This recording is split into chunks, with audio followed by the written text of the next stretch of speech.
உழவுநாயக நேயர்களுக்கு வணக்கம். நாம நீண்ட கால பயிர் செஞ்சு அதுல வருமானம் இருக்குன்றது ஒரு பக்கமா இருந்தாலும் குறுகிய காலத்துல பயிர் செஞ்சு அப்பப்ப வருமானம் இருக்கிறது தான் இன்னைக்கு இருக்கக்கூடிய விவசாயிகளுக்கு மிக முக்கியமான ஒன்னதா இருக்கு.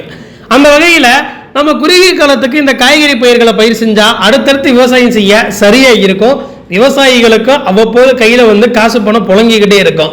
வெண்டை, கொத்தவரை, செடியவரை இந்த மூணுமே பட்டங்களுக்கு ஏற்ற பயிர் தான். நல்ல வடிகால் வசதி இருக்கக்கூடிய மண்ணில் தாராளமா பயிர் செய்யலாம்.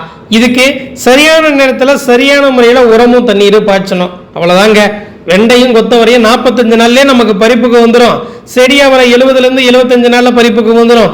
இந்த குறுகிய கால பயிர்கள் மூலமா நமக்கு நல்ல வருமானம் கிடைக்குதுன்னா நாம பயிரை பாதுகாக்கிறதுலையும் அதை பராமரிக்கலையும் கவனம் செலுத்தினா போதும்.